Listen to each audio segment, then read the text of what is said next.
Welcome to the Consulting Success Podcast. I'm your host, Michael Zapersky. In this podcast, we'll dive deep into the world of elite consultants, where you'll learn the strategies, tactics, and mindset to grow a highly profitable and successful consulting business. Hey, it's Michael Zapersky, and welcome back to the Consulting Success Podcast. I'm extremely excited to have you here joining us on another episode. Today's going to be a little bit different.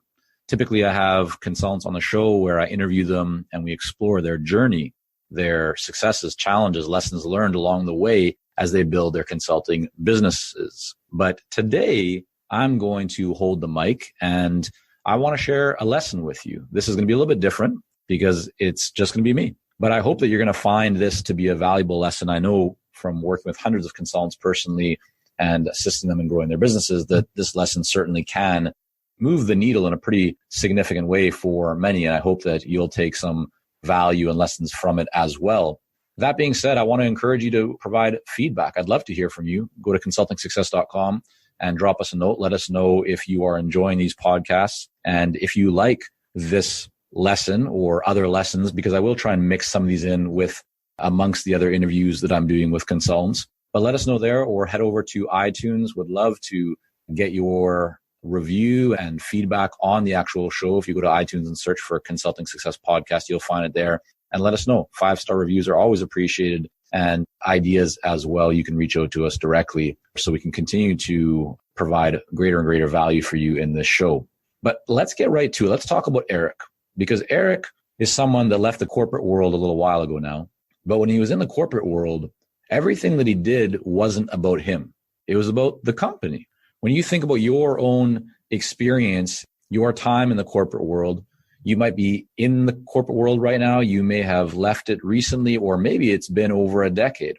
But if you remember back to that time, even when you are at the highest levels, when you are an executive, a VP, a director, whatever your level is within that organization, in most cases, it's not about you. Everything that you do is about the company. So Eric was no different. He was a high-flying, seasoned executive with a great deal of experience. He was working in this organization as a senior executive, and he had significantly grown his company's sales. Like, he really moved the needle for them, helped them to add millions and millions of dollars to their bottom line every single year that he was part of the company, which multiplied into hundreds of millions of dollars over time. Now, he got paid extremely well for what he did.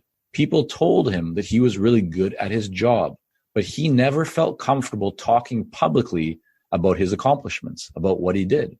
People would say, well, what do you do? And he would tell them, I'm a VP and I work in sales at XYZ company. And they say, oh, that's really interesting. And then the conversation would go on, but he would never share with them what he inside was excited about, the results that he had created, his real achievements. Deep down inside, he knew that so much of the success that the company was seeing was directly connected to him. Of course, he understood that it wasn't all his doing, that there were many other people in this organization who played critical roles. But when Eric was really honest with himself and looked at the impact that his actions had in the organization, they were significant. He could trace his actions, the strategies that he implemented, the tactics that he had teams take action on directly to meaningful results. But he couldn't talk about it. He didn't feel comfortable. Inside, he was concerned that if he talked about what he had done, that he would come across as being full of ego and just too self-absorbed, and that people would look at him and say, well, why are you talking about yourself so much? So when Eric decided to leave the corporate world, when he realized that there wasn't much more for him to learn, there wasn't higher ladders for him to really climb, and he was tired of the office politics and just the talk around the water cooler, he wanted to control his own destiny. He wanted to go out and start his own consulting business. So that's what he did. But when he left the corporate world and became a consultant, the same mindset that he had as an employee was already deeply entrenched. Eric didn't feel comfortable talking about what he had done. He didn't want to share the projects that he led, the sales that he grew, and how the company had directly benefited from his involvement. Because in his mind, that would be too forward. It would be too salesy. It would be too promotional. So he held off. He didn't talk about it. He didn't make it public. He didn't put it onto his website or in his LinkedIn profile. And when someone says, what do? He would say, oh, I'm a sales consultant. They'd say, oh, that's interesting. But he wouldn't get to the nitty gritty. He wouldn't get to those fine details. What Eric didn't realize is that he was hurting his business. And because he was hurting his business, he was also hurting his own self-confidence. He started to question, am I really cut out to do this? Can I really become a successful consultant? Now, of course, those feelings, those thoughts started to creep deeper and deeper throughout his body and his mind. It started to impact his relationship with his wife of many years. Now, she was very supportive of him, but still she could see that he was unhappy. And because he was unhappy, that impacted and influenced and affected how he acted. The same with his kids. He didn't want to show that he was having these feelings inside of self-doubt and self-esteem issues and lack of confidence because he's the father. He needed to be tough. He didn't want to let people know what was going on deep down inside. And so that took a toll. Now, not only did it affect his confidence, it affected his income as well. It affected his family, as I mentioned. Because really what Eric was doing, essentially, he expected prospective clients to be mind readers, to somehow know what his extraordinary accomplishments were without Eric sharing them himself. While we work with a lot of seasoned and experienced consultants here at Consulting Success, I'm often contacted by new early stage consultants. Invariably, the question I'm asked is, what are the steps I should take to become a successful consultant and grow my consulting business to my first 6 figures per year? Well, I'm excited to announce that we've opened the doors for our Momentum program. This is our most popular program for early stage consultants, and it has helped almost 1,000 consultants to start, run, and grow successful consulting businesses. It gives you the step-by-step plan to help you with your messaging, your fees, and pricing strategies, how to win more proposals, how to go to market more effectively, developing a marketing system to generate leads consistently, and so much more. And right now, until September the 19th, you can sign up for Momentum and get 50% off the regular price by going to consultingsuccess.com/audio. That's consultingsuccess.com/audio, AUDIO. Only 100 spots are available to join Momentum and get 50% off. This deal is only available until September the 19th or until all 100 spots are gone. We won't be opening up new spots in this program for several months, so don't wait. Go to consultingsuccess.com/audio. That's consultingsuccess.com/audio, AUDIO.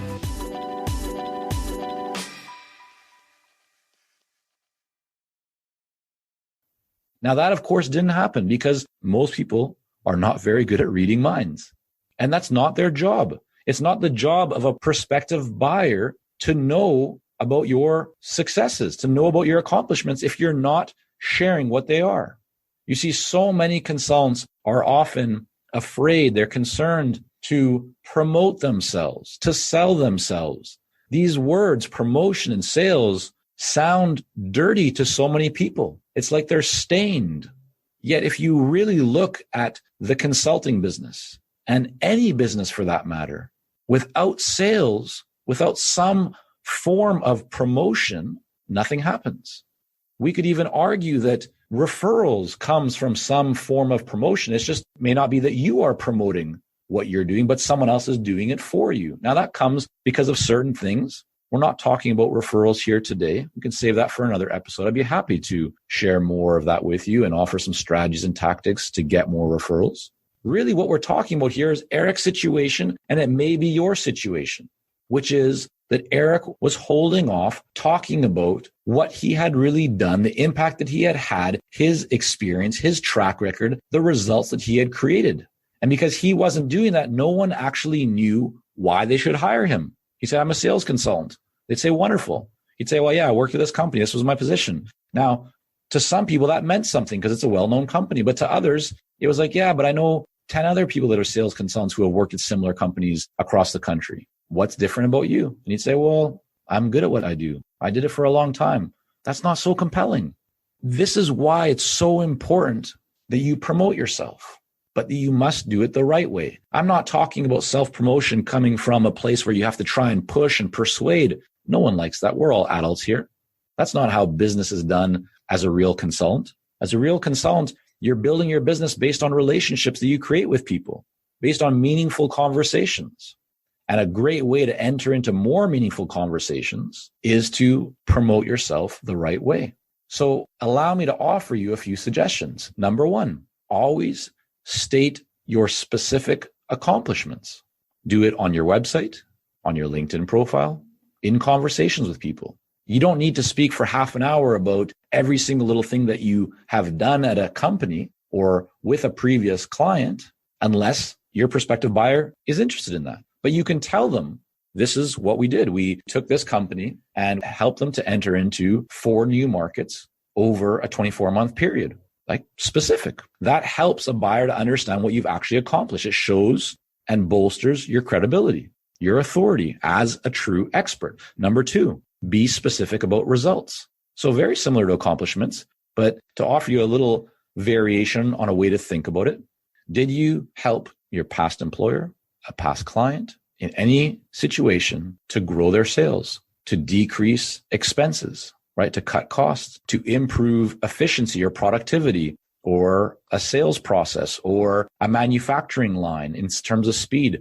Anything that can be measured, talk about it. Say that you increased sales 25% within 3 weeks. Mention that you added over $1 billion to your clients over 5 years, or that you took a company from 0 to 25 million within 4 years, or that you helped a company reduce their costs by 33% using a specific process that you developed over 15 years in the business. The more specific that you can be, the better. Number 3, offer, share, tell who your clients or past employers were, and what I call logos, right? Use the logos that you have. They can be employers, they can be clients. But if you've worked with Boeing or Airbus, or if you worked with Novartis or BMW, or the local corner store, and you're targeting other local corner stores, whoever your ideal clients are, ask yourself, will they know and respect my previous experiences, my previous clients? And if the answer is yes, then make sure that you share who they are. Don't be shy to talk about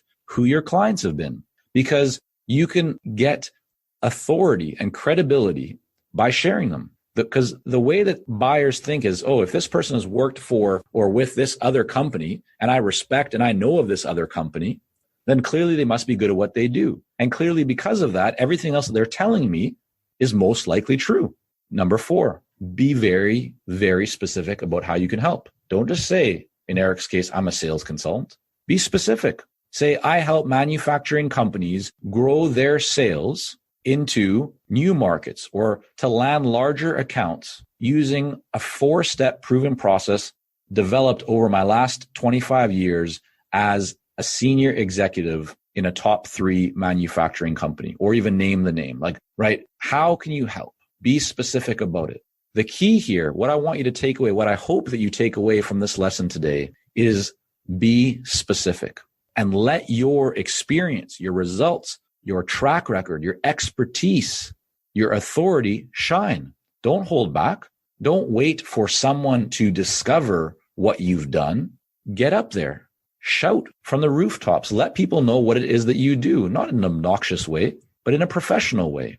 The more that you tell people what it is that you do, the clearer you are with your language on your website, your LinkedIn profile, when you meet people, when they ask you what you do, when you're at a networking event, when you're in a conversation with a prospective client, right? In your marketing outreach, everything that you do should be specific, should include these specifics, because these are what people gravitate towards. This is what helps you to cut through the clutter and all the noise in the marketplace. So take a look at how you are currently marketing, promoting, and selling your own services, and recognize that if you're not doing it for yourself, no one else is going to do it for you. And that's a big opportunity for greater growth.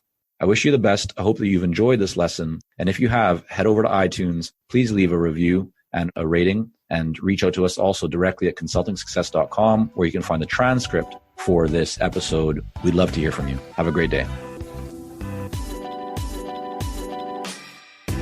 Thank you for joining us on this episode of the Consulting Success Podcast. For more episodes and to subscribe, rate, and leave a review, head on over to iTunes. And if you'd like to develop consistent lead flow and a highly profitable consulting business, learn more about our coaching programs at consultingsuccess.com.